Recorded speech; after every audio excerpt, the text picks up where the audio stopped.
get perspective from the other side of the aisle now. Republican congressman and member of House and Ways and Means Committee, House Select Committee on the Chinese Communist Party, Nathaniel Moran. Thank you very much for being here. Great resume, Congressman. All right, what's your reaction when it comes to Israel's tactical pauses in fighting to allow aid into Gaza? I want to start there and re-rack the conversation because it is a top talker for us today. Is it enough?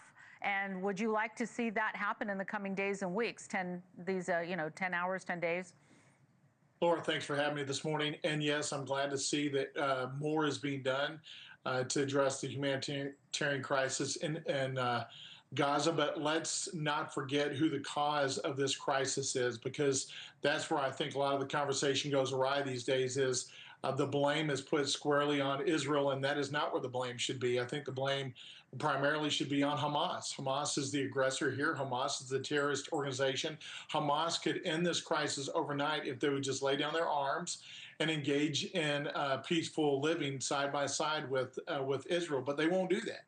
And then the food that we've seen that has gone into the Gaza area in the past couple of years, what's happened is Hamas has gathered that and then weaponized that against its own people there, and that is truly atrocious behavior. That's immoral behavior. This behavior that we cannot ignore and cannot forget. We've got to put the blame squarely where it belongs. The solution may come from Israel and partners with Israel, but the blame really should be on Hamas.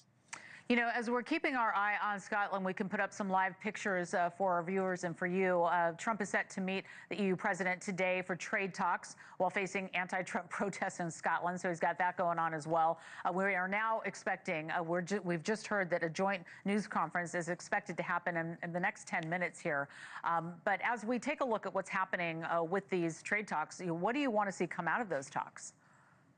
I think what needs to come out of the talks is a good framework to address the bigger issues. I don't think it's going to be possible for the EU and the U.S., which represent the largest trading partnership in the world. About 30% of all goods and services traded in the world are between the U.S. and the EU. And between those two, you got about 43% of the GDP of the world.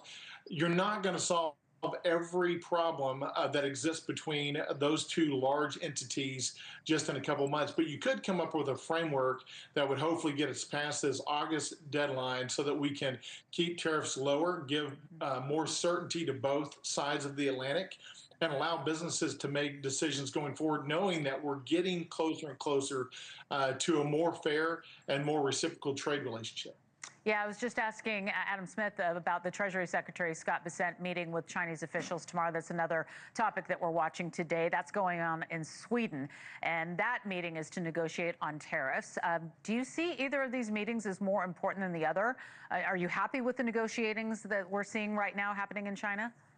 I'm very happy with all the negotiations going on. One thing I'll push back on in reaction to what Congressman Smith said earlier was I think President Trump is being very effective. He's shown power and prowess on the world stage. We saw absence the last 4 years because he's engaged. So many countries around the world are coming to the table. We don't yet have all those deals inked, but we're getting closer and closer, and I think we're going to see that happen. China, though, as it relates specifically to China, if you get into talks with China, what you got to always remember is you cannot trust them. They see us as an adversary. So whatever we put in paper, we've got to make sure that we have measures of accountability that are in place so that when they try to circumvent those agreements, and they will, or when they try to cheat, and they will, to their advantage, then we need to hammer them and to make sure that they feel that. I also want to turn to your state of Texas. You've had an awful lot going on this year and this last month. Governor Abbott and Democratic California Governor Newsom going head-to-head on Republicans that are redistricting efforts. The Illinois Governor, J.B. Pritzker, also throwing his hat in the ring on this. Let's take a listen to Newsom slamming Trump's tactics, and we'll talk on the other side. We're trying to play by one set of rules, and these folks on the other side have played by a completely different set of rules. So much so that the President of the United States called Greg Abbott and told him, in essence, find 5 additional seats so we can rig the election next year and maintain the power and authority with the House of Representatives, which de facto amounts to no power, no authority, complete capitulation so Trump can continue to run roughshod over our rights and liberty. Okay, so obviously a controversial issue here. What's your response to lawmakers and voters who, in fact, have said this is unfair because it's stacking the odds in favor of Republicans? What do you say to that?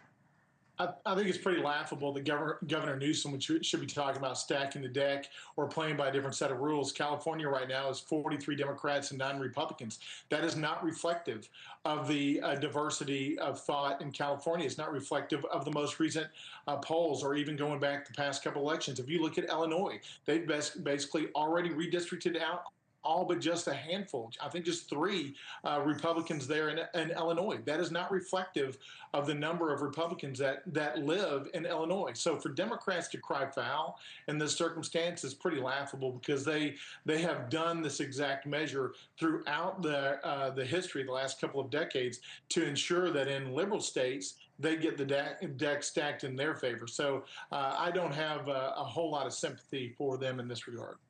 All right. Well, we'll see how it all shakes out. Republican Congressman from Texas, Nathaniel Moran, thank you very much for joining us today. We appreciate your time. A pleasure. Thank you.